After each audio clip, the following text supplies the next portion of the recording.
إبراهيم إنك حميد مجيد سبحان الله والحمد لله ولا حول لنا ولا قوة لنا إلا بالله العلي العظيم سبحان ربك رب العزة عما يصفون وسلام على المرسلين وسلام على من اتبع الهدى إلى يوم الدين والحمد لله رب العالمين.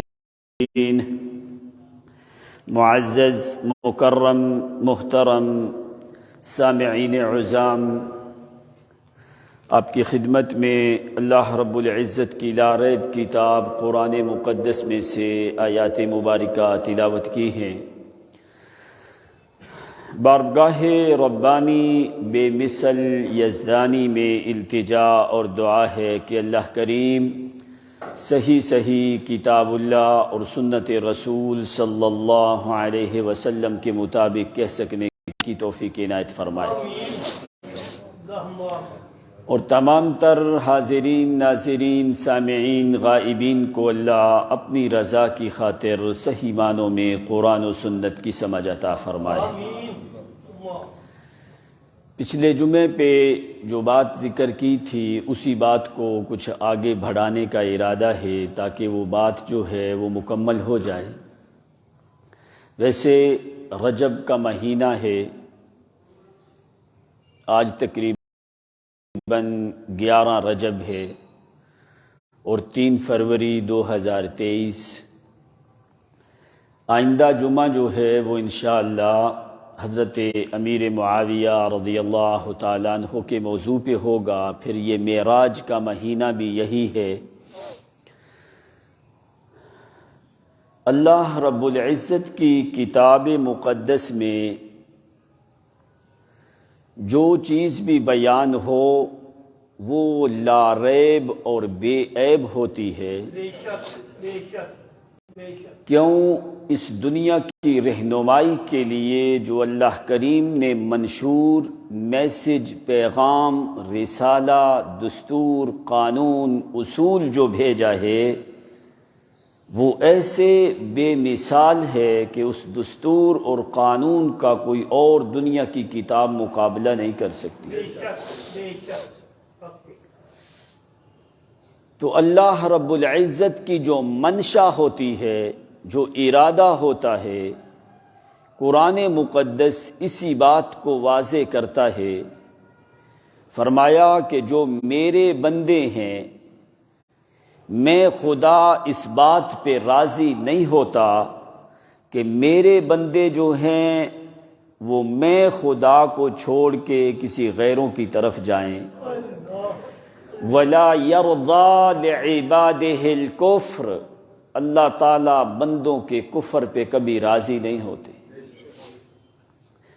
جیسے دنیا میں اللہ کریم نے نبی، رسول، کتابیں، علماء، اصول بھیجے، کیوں؟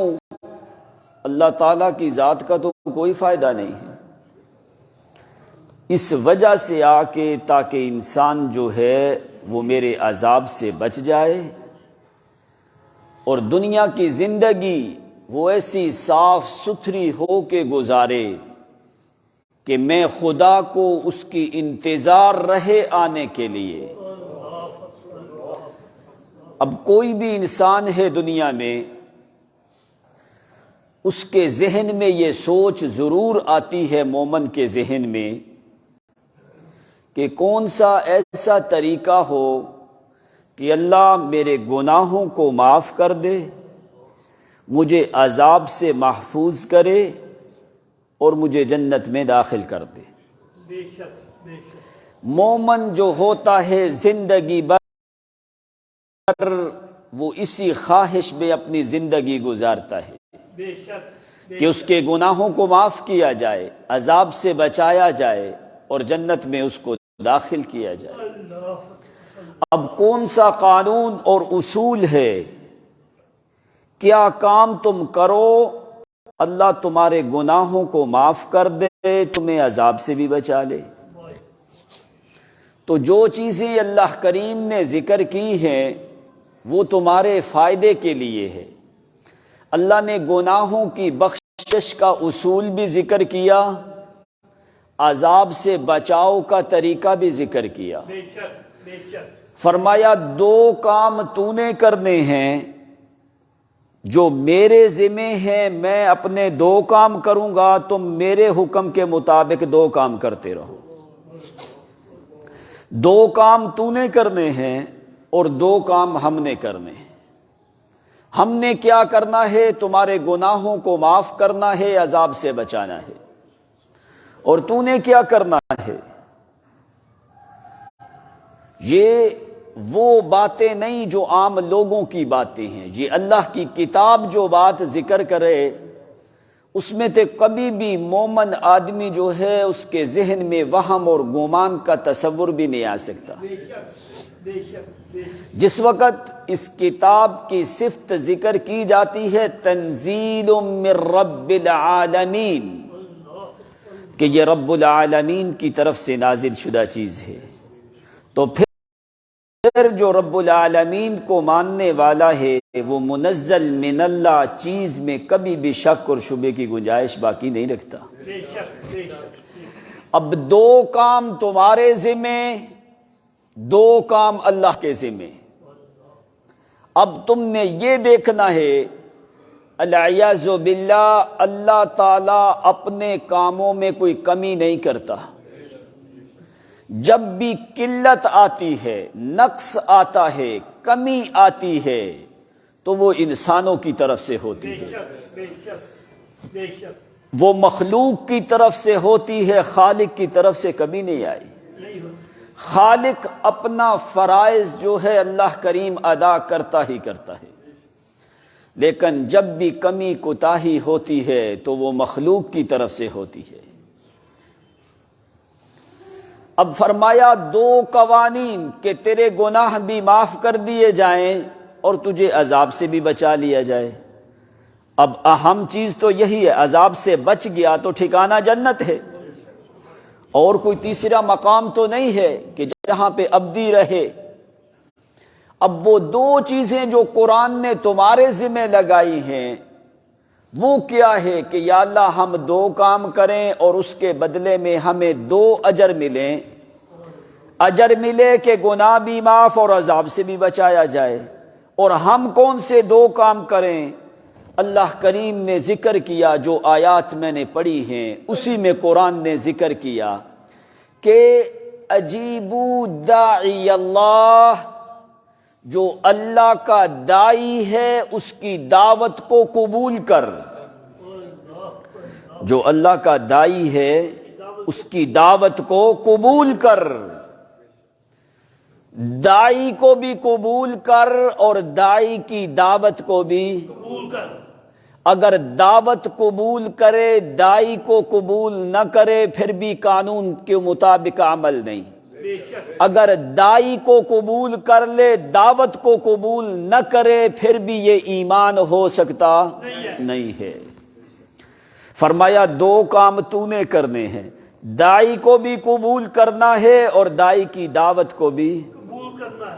یہ دو کام تمہارے ذمہ، تو میں تمہیں ان دو کاموں کا اجر کیا دوں گا؟ یغفر لکم، تمہارے گناہوں کو معاف کروں گا، یجرکم من عذاب علیم، میں تمہیں کبھی بھی عذاب نہیں دوں گا۔ اب اللہ کی بات میں شک ہو سکتا نہیں ہے۔ اب تو لوگ عذاب میں کیوں مبتلا ہوں گے؟ دو ہی چیزیں ہیں، یا تو داعی کی محبت میں خلل آیا ہوگا، یا پھر اس داعی کی دعوت میں خلل ہوگا، یا داعی کی محبت میں خلل ہوگا یا داعی کی دعوت میں خلل ہوگا۔ پورا قرآن تم اٹھا کے دیکھو، قیامت کے دن یہی دو چیزیں ہیں، یا تو دعوت میں خلل آیا ہے عذاب کا مستحق ہوا، یا پھر داعی کی تعظیم اور محبت میں خلل آیا ہے عذاب کا مستحق ہوا۔ اگر اللہ کریم کے بتائے ہوئے ان دو اصولوں کے مطابق زندگی گزارے، 26واں سپارہ سورۃ احقاف آخری رکوع، خود جا کے تقریباً 30 نمبر آیت ہے، خود جا کے پڑھ کے دیکھ لینا قرآن نے تمہیں کیا جزا دی ہے اور کیا حکم دیا ہے۔ جب اللہ کریم جو قانون تمہیں بیان کر رہے ہیں، اللہ کریم سے بڑھ کے کوئی خیر خواہ ہو سکتا نہیں ہے۔ فرمایا دو کام تم کرتے رہو، دو کام میں کرتے رہوں گا۔ تم اپنے کاموں میں کوتاہی نہ کرو، میں خدا تو کبھی بھی اپنے فرائض میں کوتاہی نہیں کرتا۔ دائی کی محبت میں فرق نہ آئے، دائی کی دعوت قبول کرنے میں خلل نہ آئے۔ جہاں پہ دائی آ جائے ماں باپ چھوڑنے پڑیں چھوڑ دے، جہاں پہ دائی آ جائے برادری، خاندان، کنبہ، قبیلہ، باپ، دادا، نانا، رشتہ دار، ننیال، ددیال، چچیال، سسرال، اپنے بیگانے، جاگیر، جائیداد، زمین، کوٹھیاں، بلڈنگیں، پلازے، محلات، کاریں، گاڑیاں، کاروبار، تجارت، ہر چیز چھوڑ دے، لیکن دائی کی محبت اور دعوت میں فرق نہیں آنا چاہیے۔ 10واں سپارہ خود اللہ کریم نے 10 چیزیں شمار کر کے ذکر کی۔ ان کان آباؤکم وابناؤکم واخوانکم وازواجکم وعشیرتکم واموال اقترفتموها وتجارۃ تخشون کسادها ومساکن ترضونها احب الیکم من اللہ ورسولہ۔ فرمایا یہ ساری چیزیں چھوڑنی پڑے چھوڑ دے، لیکن دائی کی محبت میں بھی فرق نہ آئے اور اس کی دعوت میں بھی خلل اور فرق نہ آئے۔ اگر ان دو چیزوں پہ عمل کرتا رہے گا، ان دو چیزوں کو قبول کرتا رہے گا، تو اللہ کریم فرماتے ہیں پھر میرا وعدہ ہے کہ میں گناہ تیرے وجود پہ رہنے نہیں دوں گا، اور عذاب کا جھونکا بھی میں خدا تمہیں دے سکتا نہیں ہوں۔ اب اللہ کریم نے تو کوئی سمجھانے میں کسر نہیں چھوڑی، قانون اصول بتانے میں کوئی کسر نہیں چھوڑی۔ جب بھی مسئلہ آتا ہے تو انسانوں کی طرف سے آتا ہے، اس لیے کہ یہ اللہ کریم کے قوانین کی انسان پرواہ ہی نہیں کرتا۔ اللہ کی کتاب کی آج مظلومانہ حالت جو ہے وہ تمہیں پکار پکار کے کہتی ہے تمہارے بچاؤ کا راستہ ہے تو یہی ہے، لیکن اگر تم خود نہ بچو پھر اللہ کا بھی قصور نہیں اور اللہ کی کتاب کا بھی قصور نہیں ہے۔ اب قرآن پاک نے ان دو اصولوں کو ذکر کیا، اور یہ جو ذکر کیا یہ ایک جنات کی جماعت نے ذکر کیا۔ اس وقت انہوں نے ذکر کیا کہ بھائی تم یہ کام کرو، اللہ یہ کام کرے گا۔ اللہ نے قرآن بنا کے جو ہے اصول بنا کے محمد پہ نازل کر دیا۔ فرمایا یہ قانون صرف جنات کے لیے نہیں ہے، یہ انسانوں کے لیے بھی قانون ہے۔ اور دائی کی محبت اور دائی کی دعوت وہ تمہیں کہاں سے ملے گی؟ دائی کی محبت بھی قرآن میں اور دائی کی دعوت بھی قرآن میں۔ اب جب دونوں چیزیں قرآن میں ہیں تو پھر تیری دنیا کی زندگی کی سعادت کے لیے بڑا راستہ جو ہے وہ اللہ کی کتاب قرآن ہی ہو سکتا ہے۔ اس لیے وہ جنات کی جماعت نے جب قرآن سنا، 39 کے قریب جو جنات تھے انہوں نے قرآن سنا، انہوں نے اصول ذکر کیا جا کے اپنی قوم کے سامنے۔ فرمایا تم یہ اصول اپنی قوم کو بتاتے ہو، جنات کی جماعت میں یہی اصول محمد کی امت کے لیے رکھ دیا ہے۔ انہوں نے کیا کہا جس وقت سنا؟ قالوا یا قومنا یا قومنا۔ ایک ہوتا ہے یا قوم، اے قوم۔ جنات قرآن سن کے اپنی برادری کی طرف واپس جا کے ان کی خیر خواہی کے لیے، ان کی محبت، ان کا درد دل میں رکھ کے کہنے لگے یا قومنا،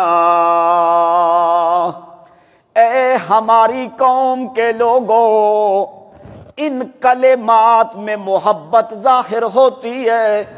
کہنے لگے اے ہماری قوم کے لوگوں، ہمیں تم سے بڑی محبت ہے، محبت وہ جو ہمیشہ قائم دائم رہے۔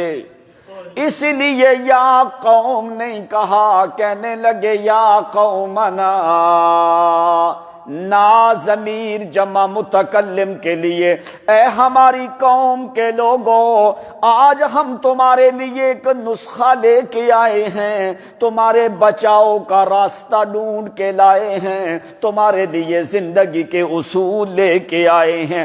یا قومنا انا سمعنا کتابا انزل من بعد موسیٰ مصدقا، اے ہماری قوم کے لوگوں، آج جو ہم ایک کتاب سن کے آئے ہیں، وہ جو کتاب ہے والطور و کتاب مسطور، وہ جو سطروں میں لکھی ہوئی کتاب ہے، کتاب المبین، جو مبین کتاب ہے، تنزیل الکتاب من اللہ العزیز الحکیم، جو غالب اور حکمت والے کی طرف سے نازل شدہ کتاب ہے، تنزیل من حکیم حمید، جو تعریف کی ہوئی ذات، جو بڑی حکمت والی ذات ہے، اس کی طرف سے جو نازل شدہ کتاب ہے، تنزیل من الرحمن الرحیم، جو رحمان رحیم کی طرف سے نازل شدہ کتاب ہے، تنزیل الکتاب من اللہ العزیز العلیم، جو غالب اور علم والی ذات کی طرف سے نازل شدہ کتاب ہے، والکتاب المبین، وہ کتاب بڑی مبین ہے، کتاب بڑی واضح ہے، کتاب بڑی حکمت والی ہے، کتاب بڑی معجز ہے، بڑی دانائی کا سبق دینے والی کتاب ہے، بڑی عظیم المرتبت کتاب ہے، وہ معجز کتاب ہے، وہ معجزہ کتاب ہے، وہ فرقان کتاب ہے، وہ مقروء کتاب ہے، وہ قرآن کتاب ہے، وہ پڑھی جانے والی کتاب ہے، جس کا نام تلاوت رکھا ہے، جس کا نام دعوت رکھا ہے، جس کا نام تبلیغ اور موعظہ ذکر حسنہ رکھا ہے، جو بڑی عظیم اور مقدس کتاب ہے، جو اعلیٰ اور عرفہ کتاب ہے، وہ کتاب ہم سن کے آئے ہیں، اور اس کتاب کے قوانین بھی بڑے اعلیٰ قوانین ہے۔ کتابا انزل من بعد موسیٰ مصدقا، اگر اس کتاب کی تصدیق نہ کریں تو موسیٰ کی کتاب کی تصدیق نہیں ہوتی، اگر اس کتاب کی تصدیق نہ کریں تو عیسیٰ کی کتاب کی تصدیق نہیں ہوتی، اگر اس کتاب کی تصدیق نہ کریں تو کسی زبور کی تصدیق نہیں ہوتی، اگر قرآن کی تصدیق نہ کریں تو خلیل کے صحیفوں کی تصدیق نہیں ہوتی، اگر قرآن کی تصدیق نہ کریں تو موسیٰ کے صحف کی تصدیق نہیں ہوتی۔ مصدقاً، وہ تصدیق کرنے والی کتاب ہے، کیوں؟ وہ دعوت ہے اس میں محمد کی، جو دعوت ہے، جو دعوت والی کتاب ہے، وہ کتاب پہلی کتابوں کی تصدیق کرتی ہے، اگر داعی کو نہ مانے تو پہلے رسولوں کا پتہ، اگر دعوت کو نہ مانے تو پہلی کتابوں کا پتہ چلتا، اگر داعی کو نہ مانے تو پہلے رسولوں کا پتہ چلتا۔ کیوں؟ وہ رسول کون ہے؟ رسول مصدق، وہ رسول مصدق ہے، کتاب مصدق، اس کی دعوت والی کتاب بھی مصدق ہے، وہ رسول بھی مصدق ہے۔ وَإِذَا أَخَذَ اللَّهُ مِيثَاقَ النَّبِيِّينَ لَمَا آتَيْتُكُم مِّن كِتَابٍ وَحِكْمَةٍ ثُمَّ جَاءَكُمْ رَسُولٌ مُصَدِّقٌ، جاءکم رسول مصدق، اگر محمد کی تصدیق نہ کریں تو آدم کی تصدیق نہیں ہوتی، اگر محمد کی تصدیق نہ کریں تو نوح پیغمبر کی تصدیق نہیں ہوتی، اگر محمد کی تصدیق نہ کریں تو صالح پیغمبر کی تصدیق نہیں ہوتی، ہود پیغمبر کی تصدیق نہیں ہوتی، شعیب پیغمبر کی تصدیق نہیں ہوتی، ادریس اور شیس پیغمبر کی تصدیق نہیں ہوتی، ابراہیم خلیل کی تصدیق نہیں ہوتی، موسیٰ کلیم کی تصدیق نہیں ہوتی، عیسیٰ پیغمبر کی تصدیق نہیں ہوتی، ایوب اور یونس اور موسیٰ، سلیمان، داؤد، ہارون، ذوالکفل، الیسع، ایوب پیغمبر کی تصدیق نہیں ہوتی۔ اگر محمد کو دائی کی تصدیق نہ کریں تو کسی رسول کی تصدیق نہیں ہوتی، اگر محمد کی دعوت کی تصدیق نہ کریں تو کسی رسول کی کتاب کی تصدیق نہیں ہوتی۔ اس لیے مصدقاً، او میری قوم کے لوگوں، مصدقاً لما بین یدیہ، جو پہلی کتابوں کو اگر تو نے سچا سمجھنا ہے تو پہلے تصدیق کرنی پڑے گی اللہ کی کتاب کی۔ جس وقت تک اللہ کی کتاب کو مانو گے نہیں تو پہلی کتابوں پہ بھی ایمان ہو سکتا۔ مصدقا لما بین یدیہ، یہدی، وہ کتاب کیا کرتی ہے جس کتاب کی ہم تمہیں دعوت دینے لگے ہیں، جو کتاب موسیٰ کے بعد نازل ہوئی ہے، جو کتاب ہم نے سنی ہے، اس میں وصف کیا ہے، اس کی صفت کیا ہے، وہ کیا کرتی ہے کتاب؟ کہنے لگے سمعنا کتابا انزل من بعد موسیٰ مصدقا لما بین یدیہ یہدی الی الحق، وہ کتاب رہنمائی کرتی ہے حق کی طرف۔ وہ ایک ہی کتاب ہے جو ہمیشہ رہنمائی کرتی ہے حق کی طرف، باقی کتابوں میں شک ہے، یہ حق ہے، باقی کتابوں میں شک ہے، یہ حق ہے، یہدی الی الحق۔ اب ہدایت کیا ہوتی ہے؟ ہدایت جو ہے وہ کیا ہوتی ہے؟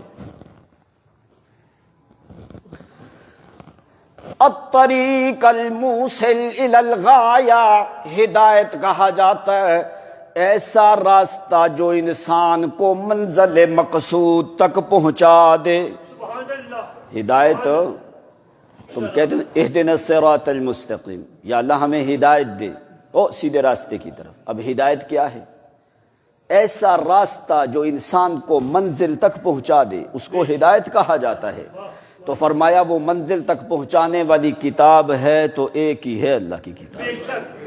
یہدی الی الحق، وہ جو راستہ ہے وہ حق والا ہے۔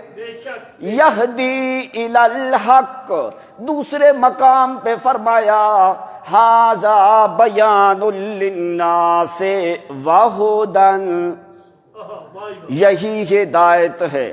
تیسرے مقام پہ فرمایا الف لام میم ذالک الکتاب لا ریب فیہ ھدی۔ چوتھے مقام پہ فرمایا ان ھذا القرآن یہدی للتی ہی اقوم۔ تو جنات کہنے لگے یہدی الی الحق، وہ جو قرآن ہے، وہ جو کتاب ہم نے سنی ہے، یہدی الی الحق، وہ حق کی طرف رہنمائی کرتی ہے، وَإِلَىٰ طَرِيقٍ مُسْتَقِيمٍ، وہ سیدھے راستے کی طرف رہنمائی کرتی ہے۔ اگر کوئی بندہ ہدایت کا متلاشی ہے تو یہدی الی الحق، لازمی اسے قرآن والی منزل میں آنا پڑے گا۔ اگر قرآن والے مکان میں آنا پڑے گا تو پھر وہ ہدایت یافتہ ہوتا ہے۔ اگر قرآن کی طرف نہ آئے تو کبھی بھی ہدایت مل سکتی یہدی الی الحق، جو حق کی طرف رہنمائی کرتی ہے۔ اب حق کیا ہے؟ وَيَسْتَنْبِئُونَكَ أَحَقٌّ هُوَ قُلْ إِي وَرَبِّي إِنَّهُ لَحَقٌّ قُلْ إِي وَرَبِّي إِنَّهُ لَحَقٌّ لَهُ دَعْوَةُ الْحَقِّ مَا خَلَقْنَا السَّمَاوَاتِ وَالْأَرْضَ وَمَا بَيْنَهُمَا إِلَّا بالحق میرا پیغمبر، میں نے تو خلقت ارضی سماوی کو پیدا ہی حق کے لیے کیا ہے۔ کیوں وہ حق کیا ہے؟ انی و ربی انہ لحق، جو تیرا رب ہے وہ حق ہے، تیری دعوت بھی حق ہے، تیری کتاب بھی حق ہے۔ لہو دعوت الحق، تیری دعوت بھی حق ہے۔ تو نے جس وقت حق آتا ہے باطل مٹ جاتا، جا الحق وزهق الباطل ان الباطل كان زهوقا ليحق الحق ويبطل الباطل۔ فرمایا ہم حق کو حق ظاہر کریں گے کہ یہی حق ہے، جو قرآن بیان کرے وہ حق ہے، جو دوسری کتابوں میں قرآن کے خلاف آئے وہ شک ہے۔ ہمیشہ حق والے بندے کون ہیں؟ جنہوں نے حق کو قبول کیا ہے۔ اب قرآن سے پوچھ یا اللہ حق والے کون ہیں؟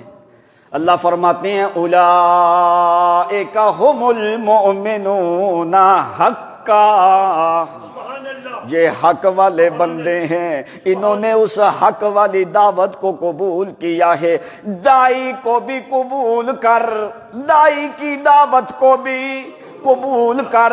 دو کام تو نے کرنے ہیں، دو کام اللہ فرماتے ہیں میرے ذمہ ہیں، وہ میں تمہارے گناہوں کو بھی معاف کروں گا اور تمہیں عذاب سے بھی محفوظ رکھوں گا۔ تو جنات کہنے لگے یہدی الی الحق و الی طریق مستقیم، او ہماری قوم کے لوگوں، جو ہم نے قرآن سنا ہے، جو ہم نے کتاب سنی ہے، ہمارے خیال کے مطابق تو وہی حق والی کتاب ہے، وہی حق کی رہنمائی کرتی ہے، وہی طریق مستقیم کی رہنمائی کرتی ہے۔ تو کیا کریں؟ جنات کہنے لگے ٹھیک ہے، جو تو نے کتاب سنی ہے، ابھی ہمیں کیا حکم ہے؟ آگے انہوں نے کیا کہا؟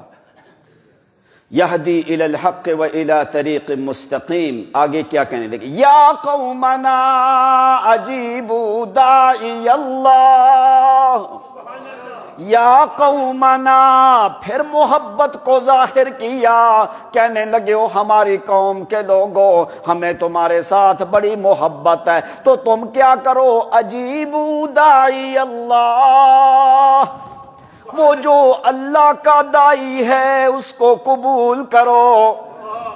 یا قومنا اجیبوا داعی اللہ، جو اللہ کا دائی ہے اس کو قبول کرو۔ وآمنوا بہ، اس کو بھی قبول کرو، اس کی دعوت کو بھی۔ وہ دائی کو کیا کرو؟ قبول کرو۔ اجیبوا داعی اللہ، وہ اللہ کا دائی ہے، وہ کسی کا بھیجا ہوا نہیں، وہ اللہ کریم کی طرف سے دائی ہے۔ دوسرے مقام پہ فرمایا، اللہ کریم فرماتے میرا پیغمبر ہم نے تم کو دائی بنا کے بھیجا ہے، ایسا دائی بھیجا ہے تیرے بعد کسی اور کے بھیجنے کی ضرورت بھی۔ یا ایھا النبی انا ارسلناک شاہدا ومبشرا ونذیرا وداعیا الی اللہ باذنہ وسراجا منیرا۔ داعیا الی اللہ، میں نے بڑے بڑے دائی بھیجے ہیں لیکن محمد جیسا بڑے رسول بھیجے ہیں، لیکن محمد جیسا ہر رسول کے بعد ایک رسول آتے گئے، لیکن وداعیا الی اللہ، میرا پیغمبر جب سے میں نے تمہیں بھیجا ہے کسی اور نبی رسول کی ضرورت، ولیکن رسول اللہ وخاتم النبیین، داعیا الی اللہ، معنی کیا ہے؟ جیسے میرا پیغمبر یا ایھا النبی، یا ایھا النبی، اتنی محبت سے ماں اپنے معصوم بچے کو نہیں بلاتی جتنی کلمات کے اندر اللہ کریم نے اپنی محبت کو ظاہر کیا ہے۔ یا ایھا النبی، او میرا نبی تو میری خبریں دینے والا ہے۔ کوئی تو دنیا کی خبر دیتا ہے، کوئی ملکوں کی خبر دیتا ہے، کوئی معاشرت کی خبریں دیتا ہے، کوئی معیشت کے بارے میں خبریں دیتا ہے، کوئی کاروبار، کوئی بزنس، کوئی تجارت کی خبریں دیتا ہے۔ یا ایھا النبی، میرا محمد تو نے صرف میری خبریں دینی ہے۔ یا ایھا النبی، دوسرے لوگوں کی خبروں میں شکوک اور شبہات ہوتے ہیں، لیکن یا ایھا النبی، او میرا محمد تو نے میری خبریں دینی ہے، میری خبر میں بھی شک نہیں، تیری نبوت میں بھی۔ اس لیے فرمایا یا ایھا النبی، انا، کیوں شک کوئی نہیں، اس لیے فرمایا انا ارسلناک، ارسلناک، میرا محمد تمہیں میں نے بھیجا ہے، کسی غیر نے نہیں بھیجا۔ ارسلناک، تمہیں میں نے بھیجا ہے، تو کس حالت میں بھیجا ہے؟ شاہداً ومبشراً ونذیراً وداعیا الی اللہ بإذنہ وسراجا منیرا، میں نے تمہیں دائی بنا کے بھیجا ہے۔ دائی بھی میرا ہے، شاہد بھی میں نے بنایا ہے، دائی بھی میرا ہے، مبشر بھی میں نے بنایا ہے، دائی بھی میرا ہے، نذیر بھی میں نے بنایا ہے، دائی بھی میرا ہے، بدر منیر بھی میں نے بنایا ہے، دائی بھی میرا ہے، سراج منیر بھی میں نے بنایا ہے، دائی بھی میرا ہے، برج حلتا بھی بنایا ہے، برج حلتا بھی بنایا ہے، جوہر انما بھی بنایا ہے، احمد مجتبی بھی بنایا ہے، محمد مصطفیٰ بھی بنایا ہے، رسول مجتبی بھی بنایا ہے، رسول مکرم بھی بنایا ہے، ہادی عظیم بھی بنایا ہے، حاضر ملت بھی بنایا ہے، دائی امت بھی بنایا ہے، رحمت باراں بھی بنایا ہے، ذاتی عطشاں بھی بنایا ہے، وما ارسلناک الا رحمتا للعالمین، رحمت للعالمین بھی بنایا ہے، وما ارسلناک الا کافۃ للناس، پوری دنیا کے لیے کافۃ للناس بھی بنایا ہے۔ مبشر بھی تو میرا پیغمبر، نذیر بھی تو میرا پیغمبر، ہادی عظیم بھی تو میرا پیغمبر، شاہد بھی تو میرا پیغمبر، مبلغ بھی تو میرا پیغمبر، مذکر بھی تو میرا پیغمبر، نصیحت کرنے والا واعظ اور ناصح بھی تو میرا پیغمبر، میرا نبی بھی تو ہے، میرا رسول بھی تو ہے، مبشر نذیر دائی بھی تو ہے، بدر منیر اور سراج منیر بھی تو ہے، حاکم انبیاء کا بھی تم ہو میرے پیغمبر، پورے انبیاء کے امام بھی تم ہو، پورے انبیاء کے سید بھی تم ہو، حاکم بھی تم ہو میرے پیغمبر۔ ساری صفتیں میں نے جو نبی اور رسولوں میں رکھی ہیں وہ ساری جمع کر کے میرا محمد میں نے تیرے اندر جمع کر دی ہیں۔ وداعیا الی اللہ، کیوں؟ اس لیے کہ میرا تو آخری دائی ہے، نبوت اور رسالت کے دروازے میں نے بند کر دیے ہیں۔ کیوں بند کیے ہیں؟ اس لیے ساری رسولوں کی صفتیں میں نے تمہارے اندر جمع کر دی ہے۔ اب کوئی اوصاف باقی کوئی نہیں جس کے لیے میں رسول بھیجوں، اس لیے وداعیا الی اللہ بإذنہ وسراجا منیرا، اس لیے میرا پیغمبر میری پوری خلقت میں سب سے اعلیٰ ہستی ہے تو میرا محمد تیری ذات کی ہے، اس لیے میں نے جو کچھ بھی تمہیں دیا ہے آخری دیا ہے۔ تیری نبوت کافۃ للناس، تیرا قبلہ مثابۃ للناس، وضع للناس، تیری کتاب ہدی للناس، تیری کتاب بھی للناس ہمیشہ کے لیے، تیری دعوت بھی للناس، تیری نبوت بھی للناس، تیری رسالت بھی للناس، میرا پیغمبر تیری کتاب بھی للناس ہے، تیرا قبلہ مثابۃ للناس ہے، وضع للناس ہے، اور تیری امت کون سی ہے؟ کنتم خیر امت اخرجت للناس، تیری امت بھی للناس، تیری کتاب بھی للناس، تیرا کعبہ بھی للناس، تیری نبوت بھی للناس، تیری رسالت بھی للناس، لیکن میرا پیغمبر تو دائی میرا ہے، تو دائی میرا ہے، اب بیان تو نے کیا کرنا ہے؟ قل اعوذ برب الناس، تو جو ناس کا رب ہے اسی کی دعوت دینی ہے، غیروں کی دعوت۔ اس لیے وداعیا الی اللہ باذنہ وسراجا منیرا، تم میرا دائی ہے، اس لیے جنات کہنے لگے یا قومنا اجیبوا داعی اللہ، او میری قوم کے لوگو اجیبوا داعی اللہ، اللہ کریم کا جو دائی ہے اس کو قبول کرو، اس دائی کو بھی قبول کر، دائی کی دعوت کو بھی قبول کر۔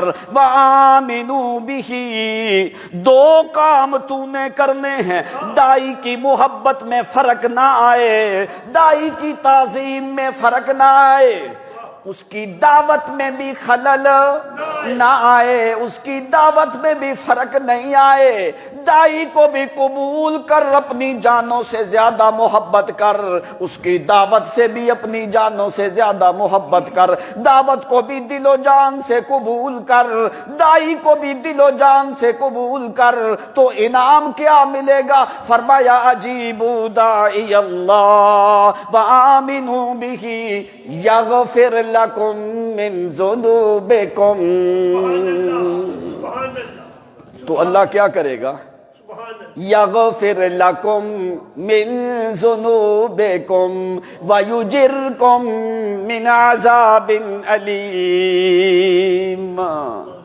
دو کام تمہارے ذمہ، دو کام اللہ کے ذمہ، تم نے اپنے کام کرنے ہیں، اللہ اپنا کام کرے گا، تم نے اپنے کاموں میں کوتاہی نہیں کرتی، اللہ تو اپنے کاموں میں کوتاہی کرتا بھی نہیں ہے۔ دائی کو بھی قبول کر حق قبولی ہی، جس طرح قبول کرنے کا حق ہے، اس دائی کی دعوت کو بھی قبول کر اس طرح جس طرح قبول کرنے کا حق ہے، تو پھر کیا ہوگا؟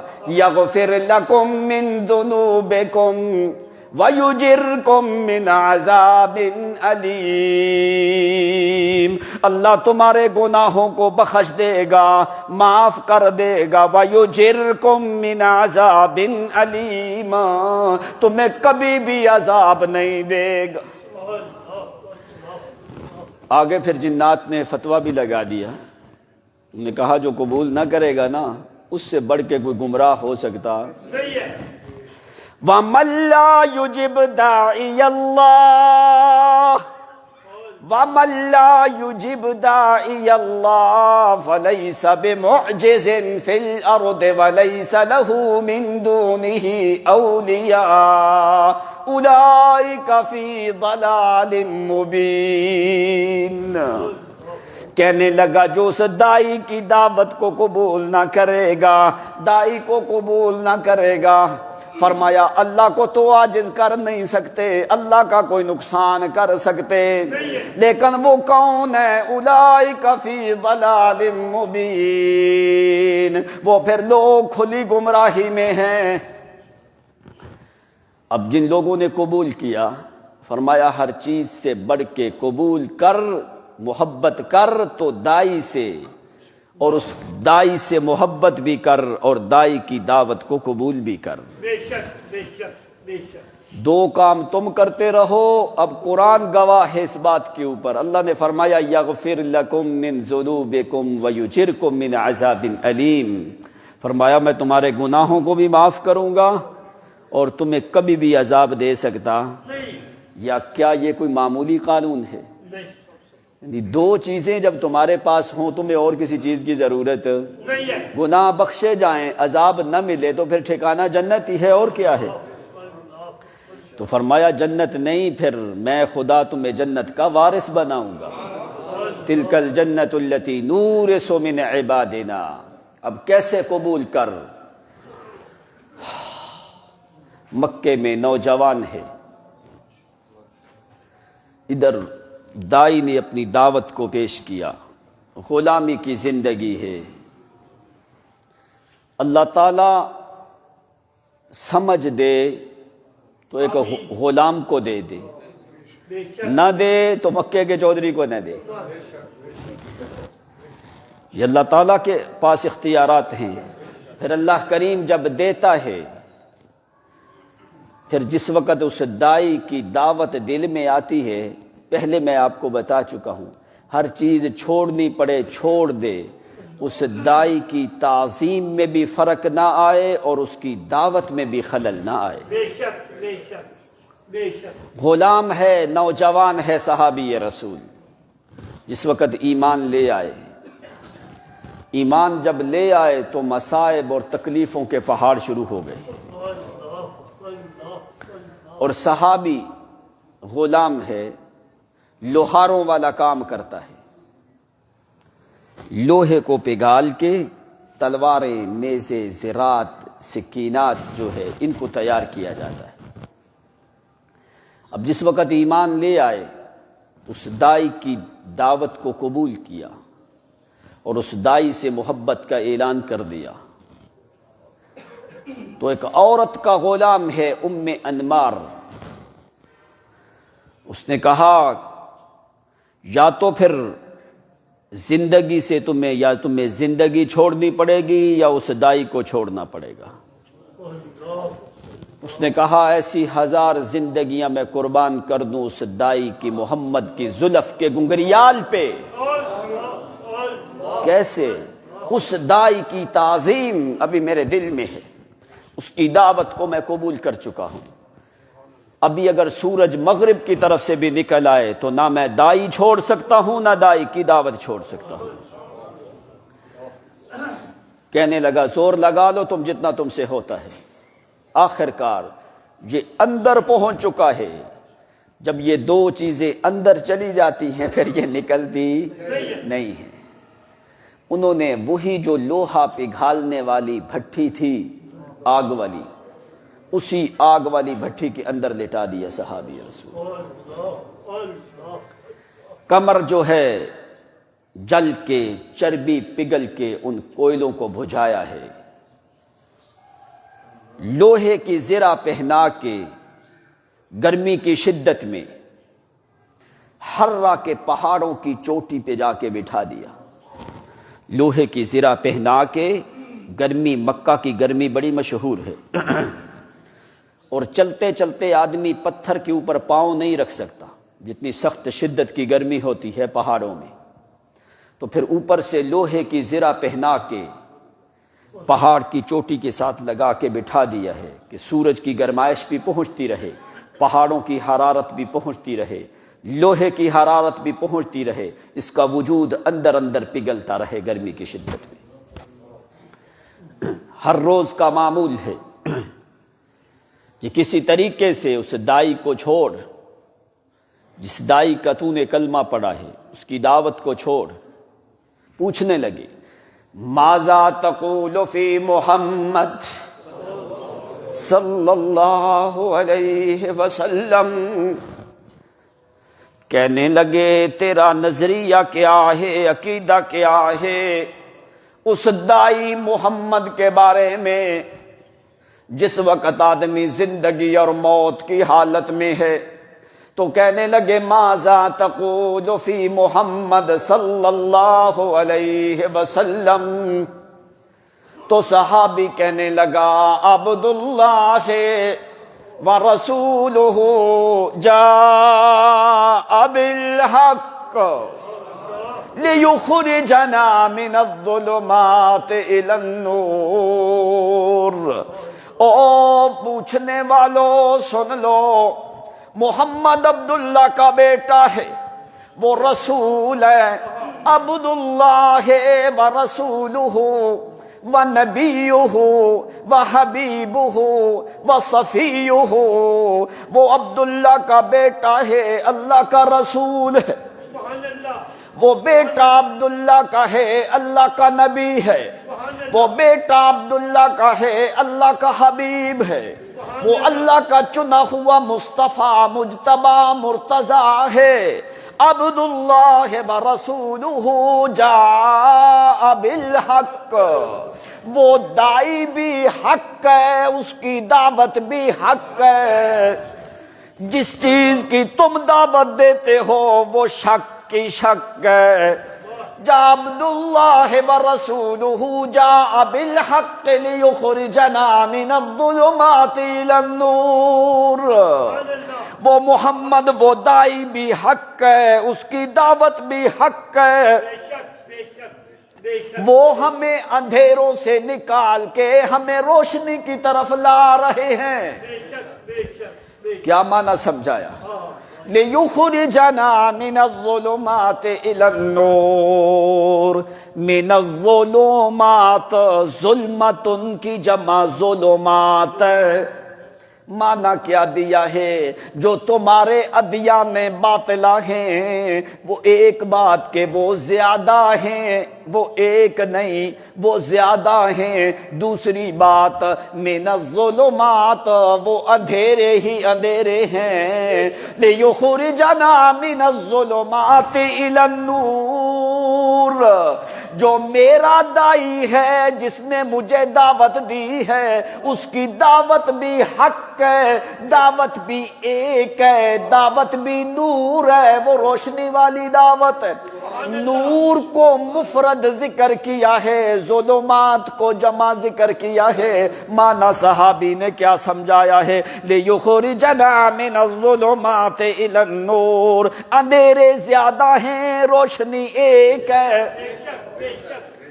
جس طرح روشنی ایک ہے محمد والی، روشنی ایک ہے محمد کی کتاب والی، اسی طرح حق والی دعوت بھی ایک ہے، غیروں کی شک والی دعوتیں زیادہ ہیں۔ کہیں شرک کا اندھیرا، کہیں کفر کا اندھیرا، کہیں بدعات کا اندھیرا، کہیں زمانہ جاہلیت کی گندی رسومات کا اندھیرا، کہیں بیت اللہ کی اہانت کرنے کا اندھیرا، کہیں پرانی قتل و غارت کے اندھیرے زیادہ ہیں، نور ایک ہے۔ کون سا نور ہے؟ جو ہدایت سے نکال کے تمہیں روشنی کی طرف لانے والا ہے۔ قد جاءکم برہان من ربکم وانزلنا الیکم نورا مبینا، نورا مبینا۔ قد جاءکم من اللہ نور وَكِتَابٌ مُبِينٌ۔ اسی میں روشنی والے قانون ہیں، اس کے بغیر تمہیں نور مل سکتا۔ نور ہمیشہ ٹھنڈا ہوتا ہے، نور ہمیشہ، نور میں حرارت آ سکتی نہیں ہے۔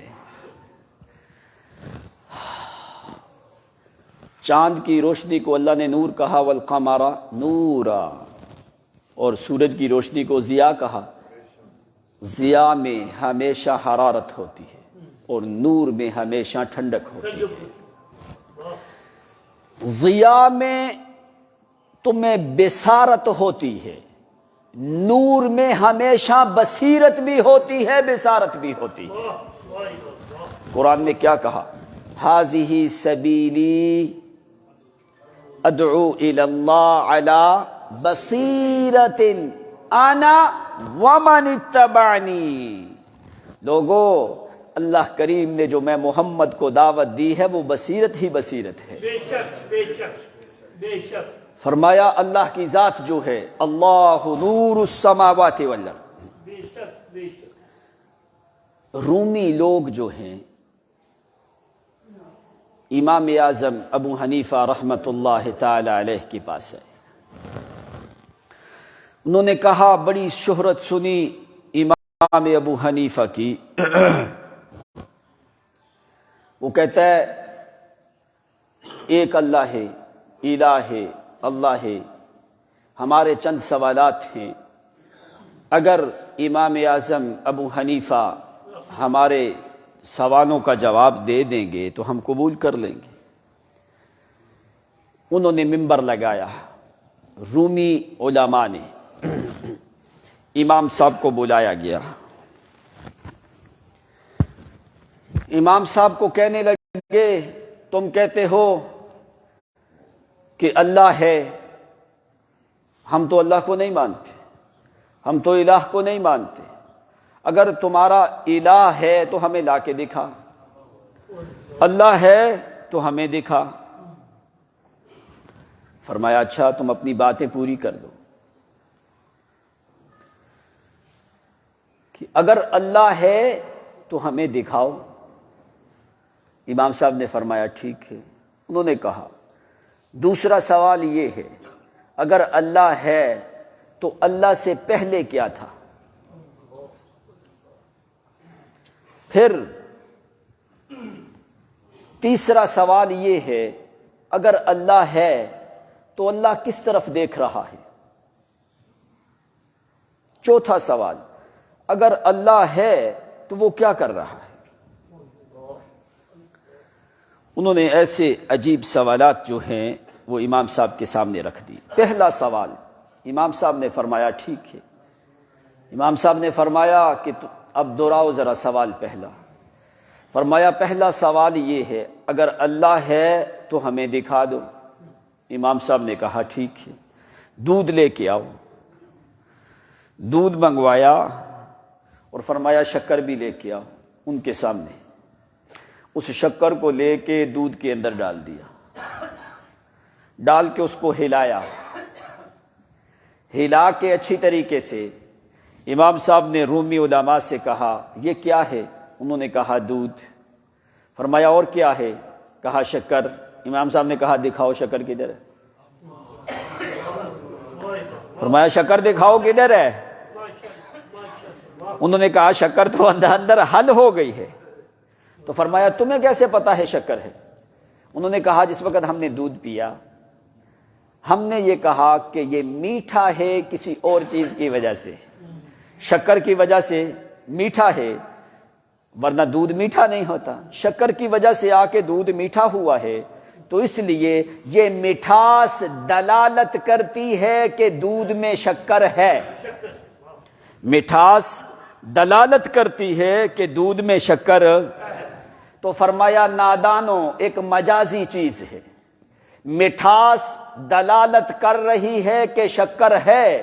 یہ زمین، آسمان، پہاڑ، سورج، چاند یہ دلالت کر رہی ہے کہ میرا اللہ ہے. فرمایا یہ ظاہری چیز جیسے تمہیں نظر آئی نہیں ہے، اسی طرح تم نے دلالت سے یہ ثابت کیا، مٹھاس سے ثابت کیا کہ دودھ میں شکر ہے. تو میں یہ زمین، آسمان، پہاڑ، شمس و قمر سے ثابت کر رہا ہوں کہ میرا الہ ہے. فَبُهِتَ الَّذِي كَفَرَ. کافروں کے چہرے نیچے. اب کوئی جواب دے سکے نہیں ہے. انہوں نے کہا اچھا دوسرا سوال کہ خدا ایک ہے، خدا سے پہلے کیا تھا؟ امام صاحب نے کہا تمہیں گنتی آتی ہے؟ انہوں نے کہا ہاں. فرمایا گنتی گنو 1 سے لے کے 10 تک، سیدھی گنو. انہوں نے گن لی 1 2 3 4 5 6 7 8 9 10. امام صاحب نے کہا واپس الٹا چلو. انہوں نے کہا 10 9 8 7 6 5 4 3 2 1. جب واحد پہ آ گئے نا، امام صاحب نے فرمایا 1 سے پہلے کیا؟ انہوں نے کہا کچھ بھی نہیں، 0 ہے. انہوں نے کہا یہ واحد 2 3 4 یہ مجازی حرف ہیں. جب ایک مجازی سے پہلے کچھ نہیں تو ایک حقیقی سے پہلے کیا ہو سکتا ہے؟ انہوں نے کہا جب مجازی ایک سے پہلے کچھ نہیں تو حقیقی ایک سے پہلے کیا کچھ ہو سکتا ہے؟ واحد مجازی سے پہلے کچھ نہیں، اسی طرح حقیقی واحد سے پہلے بھی کوئی نہیں. انما الہکم الہ واحد۔ انہوں نے کہا اچھا تیسرا سوال ہمارا، فرمایا کہ اللہ تعالی کس طرف متوجہ ہے؟ امام صاحب نے کہا ایک چراغ لے کے آؤ۔ چراغ لے کے آئے، زیتون کا تیل ڈالا، اس کو شیشے کی قندیل میں رکھا، جلا کے امام صاحب نے فرمایا اچھا مجھے بتاؤ اس چراغ کا رخ کس طرف ہے؟ انہوں نے کہا ہر طرف ہے۔ تو امام صاحب نے کہا یہ چھوٹا سا نور ہے روشنی، اللہ نور السماوات والارض، جس کا زمین و آسمان میں نور ہے اس کا رخ بھی ہر طرف ہے۔ جس طرح تم چراغ کے رخ کا تعین کرنے سے عاجز ہو، اسی طرح میں اللہ کے نور کے رخ کے تعین کرنے سے بھی عاجز ہوں۔ نامراد ہو گئے کوئی جواب؟ انہوں نے کہا اچھا اس ٹائم پہ اللہ تعالیٰ کی ذات کیا کر رہی؟ امام صاحب نے اس عالم کو کہا ممبر سے نیچے اترا۔ سب لوگ، وہ جو لگایا تھا نا ممبر بڑا، فرمایا سب لوگ رومی بادشاہ سب نیچے چلے جائیں، ممبر پہ جا کے میں سوال کا جواب دوں گا۔ رومی بڑی اپنی طرف سے سپر پاور بنے ہوئے تھے، امریکہ بنے ہوئے تھے، تو جو ہے فرمایا نیچے جاؤ، سب کو نیچے بیٹھا کے امام صاحب اوپر چلے گئے، تخت شاہی پہ بیٹھے۔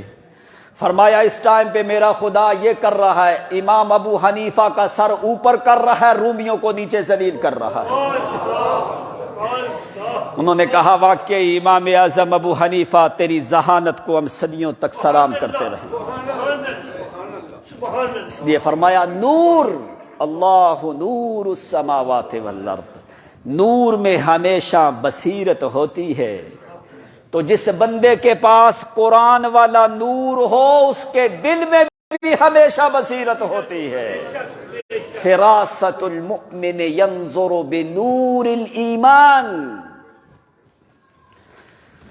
تو صحابی کو کہا یا تو دائی چھوڑ یا دعوت کو چھوڑ۔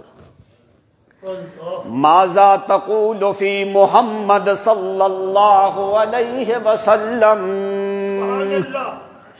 کیا کہتا ہے محمد کے بارے میں؟ اب دائی کو ایسے قبول کر جیسے غلامان محمد نے قبول کیا، اس کی دعوت کو بھی ایسے قبول کر جیسے محمد کے صحابہ نے قبول کیا ہے۔ ایسے قبول کرے گا تو اللہ کریم فرماتی ہیں یغفر لکم من ذنوبکم، میں تمہارے وجود پہ کوئی گناہ رہنے دوں گا۔ وَيُجِرْكُم مِّنْ عَذَابٍ أَلِيمٍ، میں تمہیں عذاب سے بھی محفوظ رکھوں گا۔ میرے قانون دو ہیں، میرے محمد دائی کو بھی قبول کر، میرے محمد کی دعوت کو بھی قبول کر۔ اللہ کیسے قبول کریں؟ قرآن کہتا ہے فَإِنْ آمَنُوا بِمِثْلِ مَا آمَنْتُمْ بِهِ فَقَدْ اهْتَدَوْا، ایسے قبول کرو جیسے محمد کے ساتھیوں نے قبول کیا ہے۔ اس طرح قبول کرنا تمہارا کام ہے، گناہوں کو معاف کر دینا یہ میں خدا کا کام ہے۔ کیسے قبول کیا ہے؟ کہنے لگے مکے والے سارے ظالم جمع ہو کے کہنے لگے ماذا تقول فی محمد، لوہے کی زرہ پہنا کے ہررہ کی گرمی کے اندر پہاڑوں کی چوٹیوں پہ بٹھا کے ہر طرف سے حرارت مل رہی ہے، وجود مبارک پہلے زخمی ہے۔ کہنے لگے ماذا تقول فی محمد، صحابی کہنے لگا عبداللہ ورسولہ وحبیبہ ونبیہ جاء بالحق لیخرجنا من الظلمات الى النور۔ جو محمد حق لے کے آیا ہے وہ دائی بھی حق ہے، اس کی دعوت بھی حق ہے، قبول کرنے والے المومنون حقا، قبول کرنے والے بھی حق ہیں۔ اس لیے کہنے لگا میں محمد کی دعوت کو قبول کر چکا ہوں، اس دائی کی تعظیم میرے دل میں پورے عرب سے زیادہ ہے، پورے عرب سے کیا پوری دنیا سے زیادہ ہے۔ دائی کو بھی میں نے قبول کیا ہے، دعوت کو بھی میں نے قبول کیا ہے۔ کیوں کیا ہے کہ دائی جیسا کوئی دائی نہیں، محمد کی دعوت جیسی کوئی دعوت، ایسا کوئی دائی دنیا میں ہے؟ تو کہنے لگے اچھا ٹھیک ہے بتا، ماذا تقول فی اللات والعزی، لات اور عزی کے بارے میں تیری کیا رائے ہے؟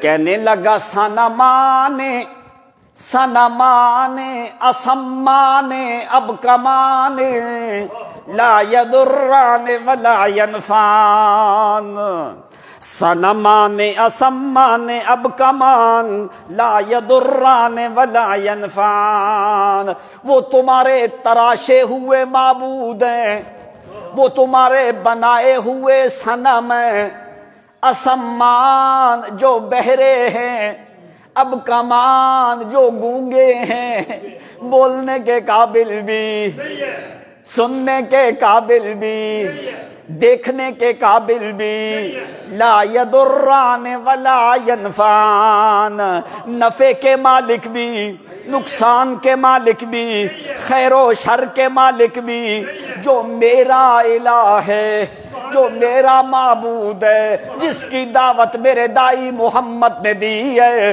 وہ کون ہے؟ فرمایا احد اللہ الصمد، وہ بولتا بھی ہے، وہ دیکھتا بھی ہے، وہ سنتا بھی ہے، وہ جانتا بھی ہے، وہ پہچانتا بھی ہے، وہ مدد بھی کرتا ہے، وہ نفع نقصان کا مالک بھی ہے، وہ خیر و شر کا مالک بھی ہے، وہ عزت و ذلت کا مالک بھی ہے، ساری چیزیں اسی کے قبضہ قدرت میں ہیں۔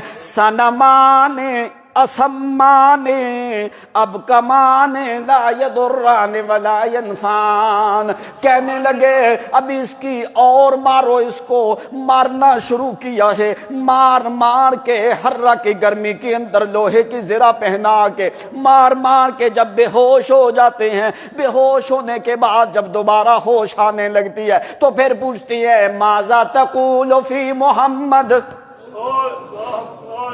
تیری رائے محمد کے بارے میں کیا ہے؟ تو پھر صحابی کہتا ہے عبداللہ ورسولہ وحبیبی نبیہ،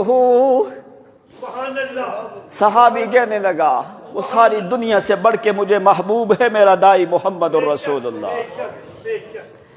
کہنے لگے کیا کوئی طریقہ ہو سکتا ہے کہ تیرے دل سے محمد کی محبت نکل جائے؟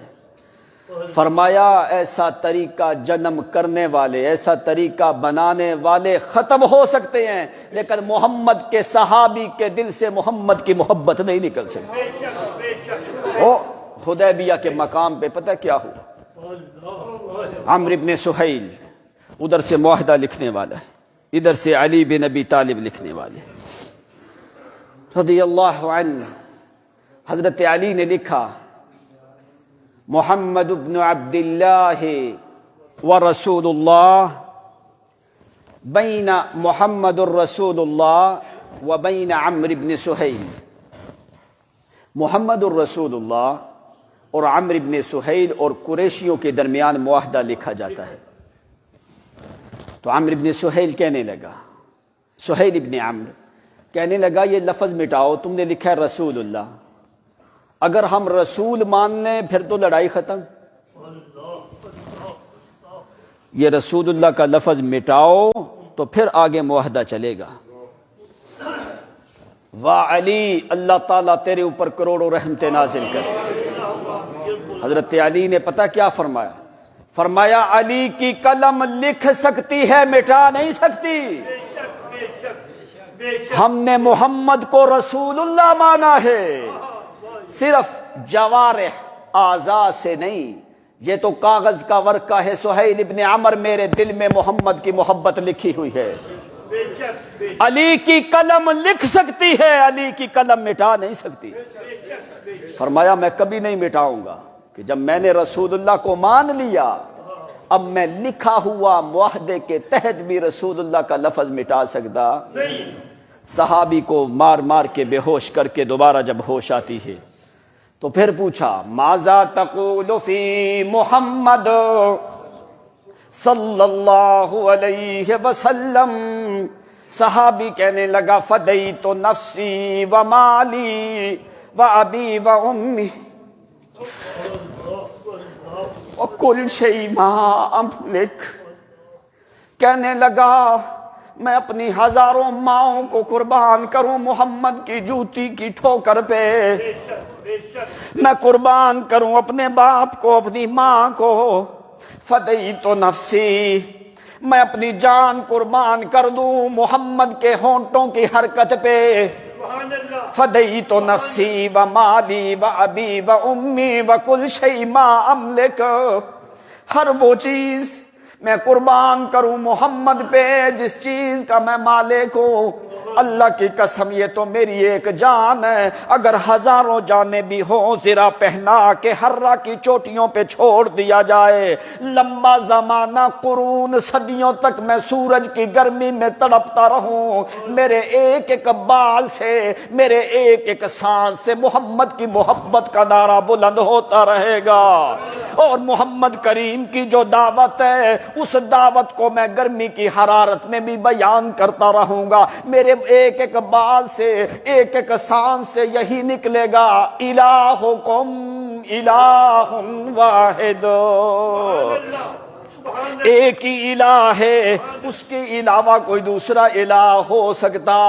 نہ تو میں ابراہیم کے سامنے سجدے کرنے والا ہوں، نہ لات و زمنات حبل کے سامنے سجدہ ریزیاں کرنے والا ہوں۔ کیوں؟ یہ جو تو نے لات و زمنا رکھے ہیں، سنمان اسمان ابکبان لا یضران ولا ینفعان، جو نفع نقصان کا مالک بھی نہیں ہے۔ میرے نفع نقصان کا مالک کون ہے؟ لا یملکون لکم ضرا ولا رشدا، لا املک لنفسی نفعا ولا ضرا الا ما شاء اللہ۔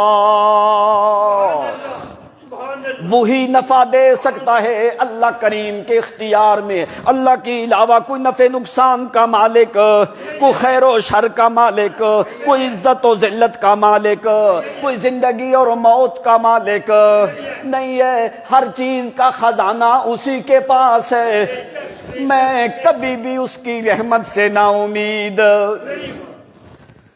حجاج ابن یوسف جس وقت مرنے لگا،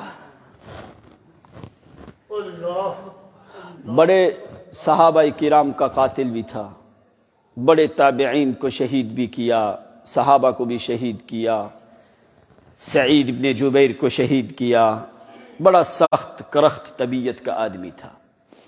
اس کی ماں زندہ ہے، ابھی جس وقت مرنے لگا آخری ایام ہے، اس کی ماں کہنے لگی بیٹا مجھے تیرے بارے میں بڑا غم ہے کہ تو نے اتنے لوگوں کو شہید کیا، اتنے لوگوں پہ ظلم کیا، اتنے لوگوں پہ جبر کیا، تیرا کیا بنے گا اللہ کے ہاں؟ میں تیرے بارے میں بڑی پریشان ہوں۔ تو حجاج ابن یوسف نے پتہ کیا کہا؟ اماں جی تجھے کیا ضرورت پریشان ہونے کی؟ اگر قیامت کے دن اللہ تعالیٰ میرا فیصلہ تیرے حوالے کر دے تو تو کیا کرے گی؟ فرمایا اگر اللہ قیامت کے دن میرا فیصلہ تیرے حوالے کر دے کہ تو میری ماں ہے، تو ماں نے کہا بیٹا تو تو میرا بیٹا ہے، میں تو کبھی بھی تمہیں آگ میں جلنا برداشت کر سکتی نہیں۔ تو حجاج ابن یوسف نے پتہ کیا کہا؟ وہ کہنے لگا جو اللہ ہے وہ تو 1000 ماؤں سے زیادہ رحمان اور رحیم ہے، جب تو ایک ماں ہو کے برداشت نہیں کرتی اپنے بیٹے کو آگ میں ڈالنے کے لیے تو وہ رحمان ہو کے کیسے برداشت کرے گا اپنے بندے کو جہنم میں ڈالنے کے لیے؟ حجاج نے کہا اماں جی میں اسی امید نے مجھے جو ہے اللہ تعالیٰ کے اوپر امید اور یقین نے مجھے جو ہے موت سے غافل کر دیا، یعنی موت سے میرے دل میں ڈر ختم ہو چکا ہے۔ میں جب سوچتا ہوں کہ اگر ایک ماں اپنے بیٹے کو جلنے نہیں دیتی تو اللہ تو ساری دنیا کی ماؤں سے زیادہ ارحم الراحمین ہے، وہ کیسے اپنے بندے کو جہنم میں ڈال دے گا؟ کبھی بھی وہ ہمیشہ مجھے جہنم میں نہیں رکھے گا۔ تو یہ تو حجاج ابن یوسف تھا، یہ تو بعد میں آنے والا ہے۔ عبداللہ ابن زبیر کے زمانے میں تو جو پہلے لوگ صحابہ ہیں ان کا ایمان کتنا مضبوط ہوگا۔ تو صحابی نے کہا او لوگو، جس ذات پہ میں نے یقین کیا ہے اللہ کی قسم اگر وہ نہ مارے مکے والوں تم سب بھی مل جاؤ تم بھی مجھے مار سکتے، اگر وہ زندہ رکھنا چاہے تو تم مار سکتے نہیں ہو، اگر وہ مار دے تو تم زندہ رکھ سکتے۔ آخر کار ظلم زیادتی انتہا درجے کی صحابی سے کرتے رہے، لیکن ایک لمحے کے لیے بھی ایسا نہیں ہوا کہ صحابی کہہ دے کہ میرے ایمان میں شاید کمزوری آ جائے ان کے مارنے کی۔ وہ مار پٹائی کر کے پوری کمر صحابی رسول کی پیچھے سے جل گئی۔ مکہ کی زندگی ہے، نبی علیہ الصلوۃ والسلام ایک دن حتیم میں بیٹھے تو صحابی کو بڑی شدت کی تکلیف تھی، پوری کمر ظالموں نے جلا دی۔ اسی طرح صحابی رسول آ گئے، فرمایا اللہ کے پیغمبر الا تدعو اللہ لنا یا رسول اللہ صلی اللہ علیہ وسلم، اللہ کے پیغمبر کیا آپ اللہ تعالیٰ سے دعا نہیں کرو گے؟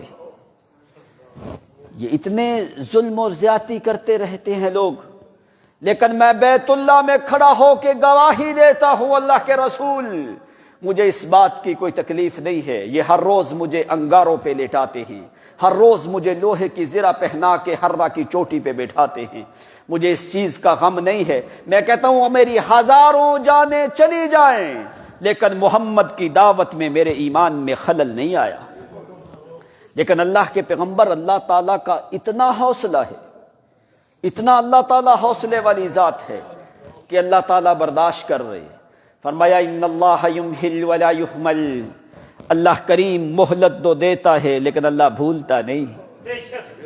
فرمایا آخر کار اللہ تعالی حق کو ہی غالب کرے گا اور حق والوں کو ہی غالب کرے گا۔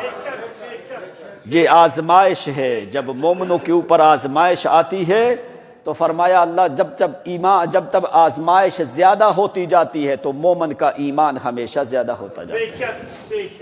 اسی لیے ان جنات نے کیا کہا وَمَن لَّمْ يُجِبْ دَاعِيَ اللَّهِ، جو اس دائی کو قبول نہ کرے، اس دائی کی دعوت کو قبول نہ کرے، داعی اللہ فلیس بمعجز فی الارض ولیس له من دونہ اولیاء، اس کے کوئی بھی ولی نہیں ہوں گے، کوئی بھی کارساز نہیں ہوں گے۔ کیوں؟ وہ کفر میں ہوگا۔ جس نے دائی کو بھی قبول کیا، دعوت کو بھی قبول کی، وہ تو مومن ہیں، ان کا ولی تو اللہ تعالیٰ کی ذات ہے۔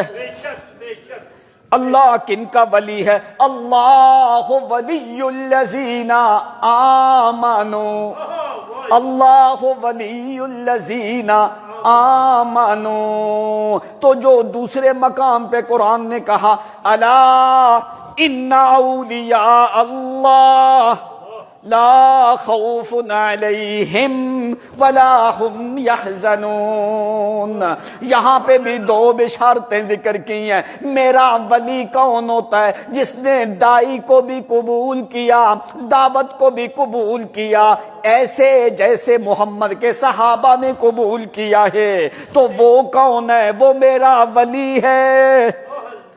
تو اللہ جو تیرا ولی ہو، فرمایا الا ان اولیاء اللہ لا خوف علیہم ولا هم یحزنون، ان کے اوپر خوف بھی نہیں، غم بھی۔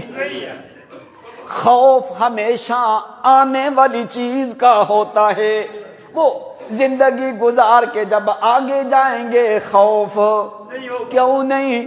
یغفر لکم من ذنوبکم، میں نے گناہوں کو معاف کر دیا ہے، ولا ہم یحزنون، پچھلی گزری ہوئی دنیا کی زندگی کے بارے میں بھی غم ان کو نہیں ہوگا، نہ آگے کوئی خوف ہے نہ یہاں پہ کوئی حزن ہے۔ کیوں؟ ان میں دو چیزیں پائی جاتی ہیں، انہوں نے دائی کو بھی قبول کیا ہے، دعوت کو بھی اپنی جانیں دے دی، لیکن نہ دائی کی محبت میں فرق آیا ہے نہ دعوت کی قبولیت میں فرق آیا ہے۔ اب دعوت کے بارے میں آخری باتیں سن لو، کون سی دعوت ہے؟ میرا پیغمبر نبی علیہ السلام نے لہو دعوت الحق، حق کی دعوت دے میرا پیغمبر۔ حق کیا چیز ہے؟ فرمایا ہذہ سبیلی ادعو الی اللہ، میں محمد کی دعوت کیا ہے وہ اللہ کریم کی دعوت ہے، داعیا الی اللہ، اللہ کریم کی طرف سے داعی بن کے آیا ہوں، وہ میں محمد کی دعوت کیا ہے، ادعو الی اللہ علی بصیرت، وہ بصیرت پہ مبنی دعوت ہے، اس میں کوئی شک شبے کی گنجائش نہیں، اس کی حقانیت میں شک نہیں ہے۔ آنا، میں محمد کی دعوت بھی وہی، ومن اتبعنی، میری اتباع کرنے والے میرے صحابہ کی دعوت بھی یہی، جو بھی میرا پیروی کرے گا اس کی دعوت یہی ہے۔ وہ کیا ہے؟ وَسُبْحَانَ اللَّهِ وَمَا أَنَا مِنَ الْمُشْرِكِينَ، وہ دعوت کیا ہے کہ اللہ کریم کی ذات میں کوئی شریک، وہ پاک ہے عیبوں سے، وہ پاک ہے شریکوں سے، اس کا کوئی شریک نہ، اس کی صفت خالقیت میں کوئی شریک ہے نہ، الوہیت میں کوئی شریک ہے نہ، مالکیت میں کوئی شریک ہے نہ، اس کی معبودیت میں کوئی شریک ہے نہ، اس کی سمدانیت شریفہ میں کوئی شریک ہے نہ، اس کے تقدس میں کوئی شریک ہے نہ، اس کی رفت میں کوئی شریک ہے نہ، اس کی سمدانیت عظمیٰ میں کوئی شریک ہے نہ، اس کی علوت عرفہ میں کوئی شریک ہے نہ، اس کی بلندیوں میں کوئی شریک ہے نہ، اس کی صفات میں کوئی شریک، نہ ذات میں شریک، نہ اسماء میں شریک، نہ افعال میں شریک، نہ اس کے اوامر میں شریک، نہ اس کے حکم میں کوئی شریک، نہ اس کے اذن میں کوئی شریک، نہ اس کے امر میں کوئی شریک، نہ اس کے عدل میں کوئی شریک، نہ اس کے وصف میں کوئی شریک، نہ اس کی ربوبیت میں کوئی شریک ہے، نہ اس کی معبودیت کبریٰ میں کوئی شریک ہے، نہ اس کی سماعت میں کوئی شریک ہے، نہ اس کی بصارت میں کوئی شریک ہے، نہ اس کی خالقیت میں کوئی شریک ہے، نہ اس کی حیمن میں کوئی شریک ہے۔ اگر اللہ کریم اپنی صفتوں میں پاک ہے، نہ کوئی نبی شریک، نہ ولی شریک، نہ علی شریک، نہ بڑا شریک، نہ چھوٹا شریک، نہ جن شریک، نہ فرشتہ شریک، نہ کوئی قبر کے اندر والا شریک، نہ کوئی باہر والا شریک، نہ کوئی بڑا نہ چھوٹا، نہ نوری نہ ناری، نہ نبی نہ ولی، نہ بادشاہ نہ گدا، نہ امیر نہ غریب، نہ فقیر نہ غنی، نہ کوئی فرشتہ،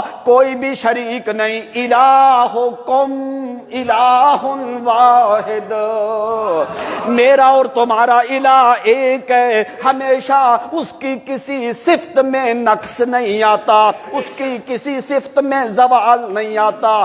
لا مر المرور ولا کر العصور، نہ کوئی زمانے کی گردش اس پہ مؤثر ہوتی ہے، نہ کوئی گرمی سردی مؤثر ہوتی ہے، نہ لیل و نہار کا تغیر تبدل اس کے اوپر مؤثر ہوتا ہے، نہ کسی کی چال چلنے والے کی مؤثر ہوتی ہے، آنا جانا چلنا پھرنا گردش موسم شمس و قمر، فرمایا کوئی چیز بھی اس پہ مؤثر نہیں ہوتی۔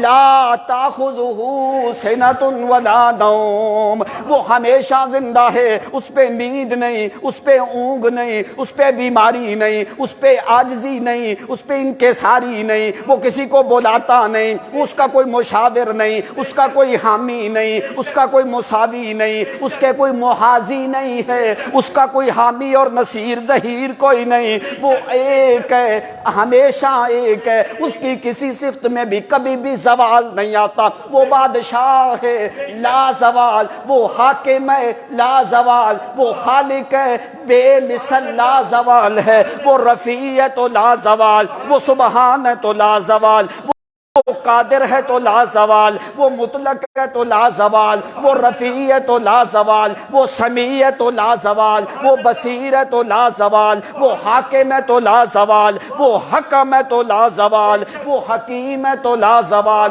وہ حمید ہے تو لا زوال، وہ مجید ہے تو لا زوال، وہ مجیب ہے تو لا زوال، وہ حسیب ہے تو لا زوال، وہ رقیب ہے تو لا زوال، وہ قریب ہے تو لا زوال، وہ مقیت ہے تو لا زوال، وہ متین اور مبین ہے تو لا زوال، وہ قادر اور خالق باری مصور حاکم عادل ہے تو لا زوال، وہ مصور ہے تو لا زوال، وہ باری ہے تو لا زوال، رؤوف ہے تو لا زوال، لطیف ہے تو لا زوال، فرمایا رزاق ہے تو لا زوال، عبادت کے لائق وہی ہے، اس کا کوئی شریک۔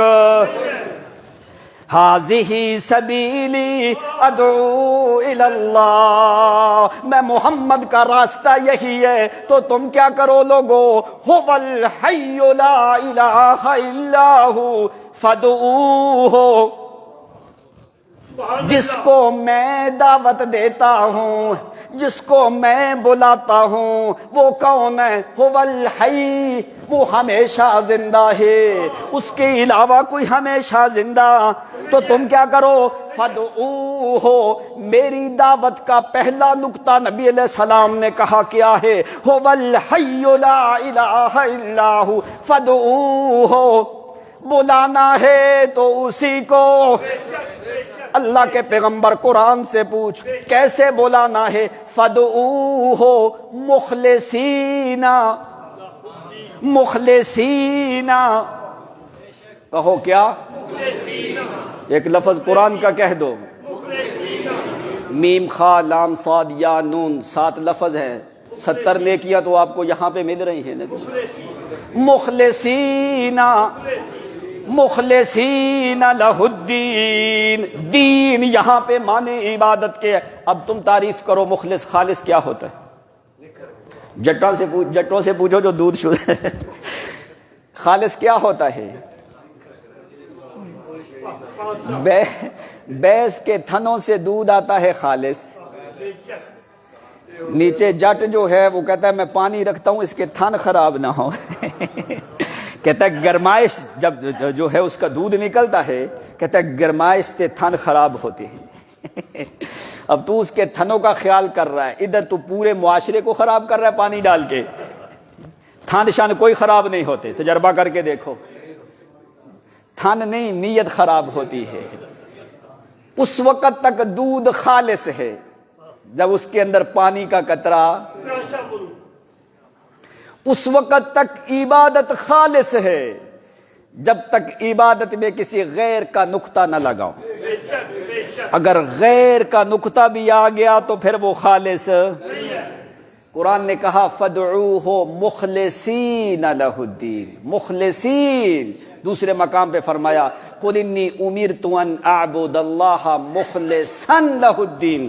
تیسرے مقام پہ فرمایا مخلصا لہ دینی، میں محمد کو حکم دیا گیا ہے کہ میں اپنی عبادت خالص کروں تو ایک اللہ کریم کی ذات کی۔ جب تو عبادت خالص کرتا ہے پھر اللہ تعالیٰ تجھے نعمتیں بھی خالص دے گا۔ آپ نے فرمایا من غش فلیس منا، جو دنیا میں ملاوٹ کرے اس نے پیغمبر کی سنت کی پرواہ نہیں کی، تو جو عبادت میں ملاوٹ کرے اللہ تعالیٰ اس کو پسند کرتا۔ اللہ فرماتا اگر میرا بندہ ہے تو خالص میرا بن کے رہ، ادھر ادھر دیکھنے کی بھی تمہیں اجازت۔ دعا کرو اللہ تعالیٰ میں خالص عبادت کرنے کی توفیق نصیب۔ آخر دعوانا